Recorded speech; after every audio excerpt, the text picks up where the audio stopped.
Mariella qui est en direct du Roller Sport Club Toulonnais. Bonjour Mariella, est-ce que vous êtes là? Oui, bonjour Karine. Effectivement, ici il fait très beau. Je suis donc à Toulon, sur les hauteurs de Toulon plus exactement.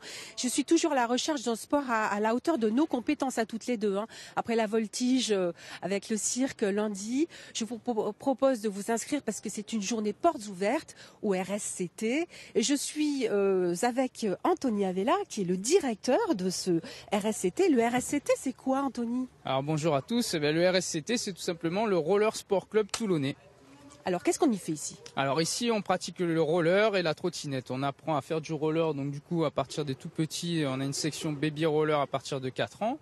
Et on a aussi après des écoles de roller pour les enfants et pour les adultes. Alors, il faut savoir que Anthony, c'est pas n'importe qui. Anthony Avella, c'est un champion du monde. Alors, qu'est-ce que vous avez fait? Quelles sont vos compétences, on va dire, pour être à la tête de ce club? Racontez-moi. Alors, c'est une histoire qui a commencé il y a pas mal de temps. Il y a 20 ans déjà que je pratique le roller. Donc, j'ai participé à peu près toutes les compétitions mondiales, internationales. J'ai 10 titres de champion de France, 2 titres de champion d'Europe. J'ai été 2 fois champion du monde dans la discipline du skate cross. Et aussi en équipe avec le roller foot, on a été champion du monde aussi des clubs en 2015. Donc on est bien encadré ici. Alors montrez-moi par exemple ici, on va rentrer peut-être. Oui, venez, suivez-nous. Alors qu'est-ce qui se passe? Qu'est-ce que c'est comme cours? Alors là, ici aujourd'hui, donc pendant la journée porte ouverte, là c'est un cours d'initiation. Donc là, on apprend les premiers pas, la base. On apprend déjà à tomber sur les protections. Donc là, ici, on a un petit jeu de 1, 2, 3 soleil où c'est un très bon moyen pour apprendre à freiner, à s'arrêter en situation d'urgence.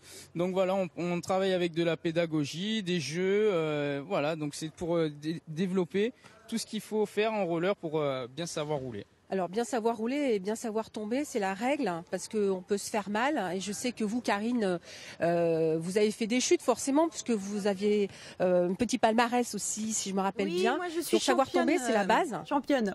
C'est la base, oui, pour déjà apprendre à bien tomber sans se faire mal, à tomber sur les protections pour éviter de tomber par exemple sur les fesses ou sur le dos. On apprend toujours à se pencher vers l'avant et à tomber sur les protections, sur les genouillères, les coudières et les protège-poignets. Alors il y a aussi un sport qu'on connaît moins, c'est le foot à roller, c'est ça? Alors le roller foot, c'est tout simplement du football en roller qui se joue à 5 contre 5 donc, dans un espace comme celui-ci. Si vous voulez, on peut aller voir un petit peu notre ami Raphaël qui est là, qui pratique avec nous. Je peux vous montrer, donc ça se joue avec un ballon de taille 5, comme je vous ai dit, des parties de 2 fois 25 minutes avec des remplacements illimités de 5 joueurs. Donc c'est tout nouveau ça vient d'arriver ou on fait ça depuis Alors longtemps? c'est pas tout nouveau, ça date déjà de 1999. En fait, c'est un sport qui est sorti aux États-Unis et petit à petit qui est arrivé en France, et en France on compte actuellement une quinzaine de clubs. Très bien. Bien, Karine, je vous propose de se retrouver dans très peu de temps. On va faire une démonstration de trottinette. Comme ça, vous allez pouvoir choisir votre sport. Allez vous entraîner Mariella à faire un petit peu de foot en roller parce que ça j'aimerais bien voir ça quand même, c'est fantastique. Merci, à tout à l'heure. Est-ce qu'on peut retrouver Mariella qui est sans doute en train de faire de la trottinette, Mariella? Alors pas encore Karine, pas tout de suite. Effectivement, on est toujours au RSCT à Toulon. On va d'abord aborder les protections parce que c'est important les protections. Vous savez ce que c'est que de tomber par terre. Donc Anthony, les protections sont obligatoires, quelles sont-elles? Alors les protections pendant nos cours, bien sûr, elles sont obligatoires. Donc en priorité, la première des protections la plus importante, c'est le casque ici, qui doit être de conformité européenne, d'accord.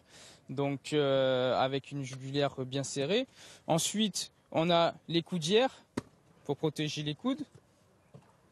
On va descendre aussi sur les mains avec des protège-poignets qui sont rembourrés sur la face interne des mains, et aussi une barre renfort sur l'extérieur des mains pour éviter les fractures des poignets.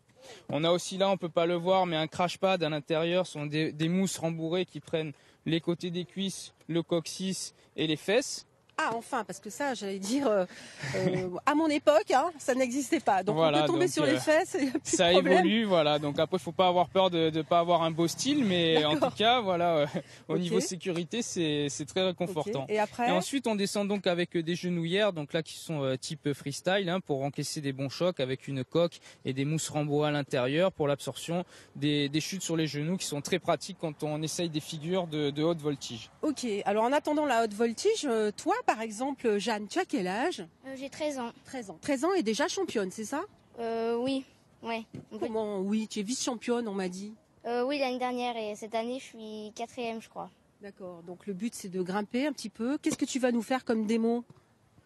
Là, je vais rouler ici. Je vais vous faire quelques calages et des rotations. D'accord, eh ben on y va alors, hein, sur les conseils de ton coach. Allez, c'est parti. C'est parti, on va la suivre. Alors, on peut commencer tôt ici? Alors on peut commencer à partir de 6 ans, en fait ça dépend de l'aptitude, il y a même des enfants de 5 ans qui ont déjà un bon équilibre. Donc là voilà, là c'est ce qu'on appelle les calages avec une rotation en 360 degrés, c'est un axe de 360 sur elle-même, un tour sur elle-même. Ouais. Donc on a aussi donc des figures de slide là comme elle vient de faire. D'accord. Donc, et on peut faire la même chose en trottinette alors? On peut faire une démonstration de trottinette? Alors effectivement, voilà, trottinette, on a notre démonstrateur. Oui, donc, qui va arriver. Voilà, allez, on y va, parce qu'il n'y a pas que le roller dans la vie. Trottinette. Voilà, donc la trottinette qui est ici, donc avec Jonathan. Donc vous voyez là les protections, on a des coudières et des genouillères aussi. Oui. Donc, et on fait les mêmes figures. Donc c'est des figures qui sont à peu près pareilles. Là, il est en train de nous faire un wheeling, donc c'est un équilibre sur la roue arrière. C'est une figure très technique. Et là, il va redescendre dans le bol. Voilà, donc après, on se sert des courbes et des pentes pour prendre de la vitesse. On doit pousser sur les cuisses pour aller le plus vite possible. Là, il va nous faire une sortie de bol avec un 360 degrés, donc une même figure qu'on a fait en roller. Ben voilà, moi j'allais dire, Karine, two finger in the nose, si je peux me permettre. On va peut-être s'entraîner avant de reprendre l'antenne et aborder la fédération, parce qu'il y a une fédération quand même des sports. À tout à l'heure, je m'entraîne pendant ce temps. Bien. Merci Mariella. Passer à Mariella qui doit continuer à faire et de la trottinette et du roller et je ne sais pas quoi d'autre.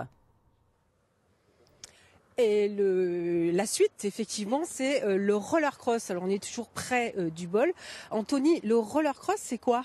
Alors le roller cross, c'est une des disciplines les plus impressionnantes qu'on a dans le roller. En fait, c'est ce qui s'apparente au ski cross. C'est un départ à 4 personnes sur un parcours imposé avec des virages relevés, des bosses et des sauts.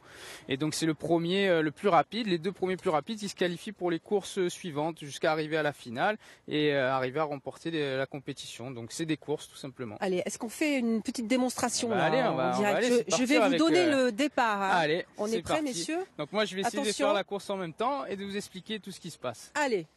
5, 4, 3, 2, 1, top! Et c'est parti. Donc le départ, c'est une des choses les plus importantes. Il faut arriver à prendre les bonnes trajectoires pour passer devant les riders. Là, on va passer dans des hoops, donc il faut bien accélérer, essayer de se rapprocher le plus proche possible et d'attendre l'erreur de l'adversaire pour essayer d'arriver à prendre des bonnes trajectoires à l'intérieur. Il y a des grosses relances où on doit accélérer le plus vite possible, passer sur la bosse, essayer de jouer un peu d'épaule, arriver devant pour pouvoir gagner la course. Voilà, donc généralement ce sont des courses très rapides. Qui a gagné? Eh bien écoutez, là je suis passé devant parce que je pense que mon ami a été sympa avec moi, mon sparring partner. Ouais. Donc voilà. Alors, c'est pas encore une discipline au JO, alors que le skateboard rentre à Tokyo en 2020. Vous, c'est pas encore ça. Bah écoutez, malheureusement, on n'est pas encore au JO. Pourtant, on a toutes les dispositions pour pouvoir y rentrer. Donc, on tape à la porte. Voilà, on est là, quoi. Alors, tout est permis dans le run, là. On peut faire du coude. Tout est permis ou pas du tout? Alors non, il n'y a pas que tout qui est permis. On n'a pas le droit de se servir des bras pour pouvoir tirer sur l'adversaire. On n'a pas le droit de tirer des t-shirts. La seule chose qu'on a le droit, c'est de jouer un petit peu au niveau de l'épaule. Mais sinon, après, c'est tout à la trajectoire et à la force pure. Force et vitesse, on est d'accord. Hein, force et vitesse, oui. Alors, quelle est votre actualité, vous? Parce que vous êtes champion, vous avez déjà 33 ans, on va dire. Voilà. Mais il y a encore des choses à faire. Oui, bien sûr, moi j'ai encore toujours la pêche. Donc là actuellement je suis classé 3e sur le circuit mondial. Donc je vais disputer à Lyon là, le 16 septembre la dernière étape des World Skate Cross Series. Donc on va voir le résultat que je vais faire et peut-être une deuxième place à voir parce que le premier actuellement est pas possible de dépasser. Voilà. D'accord, écoutez, au moins c'est clair. Écoutez voilà. Karine, c'est l'heure de vous inscrire, on est bien d'accord. Les journées portes ouvertes, c'est aujourd'hui et samedi, c'est ça? C'est ça, cet après-midi au stade de Léo Lagrange, donc à Toulon, en face de l'hôpital Sainte-Mus, et samedi ici à la ferme des Romarins. Voilà. Alors sachez que si vous n'êtes pas sur Toulon, il existe quand même une trentaine de clubs en région. Alors il faut choisir maintenant la discipline, Karine. J'espère que vous avez fait votre choix. Ah non, mais moi je fais du roller, j'en ai fait étant plus jeune, je vais reprendre. D'ailleurs, vous ne bougez pas, je termine l'émission et je vous rejoins. D'accord? Merci à vous. Merci à Marc Delpeux et Christian Erregots pour ce duplex.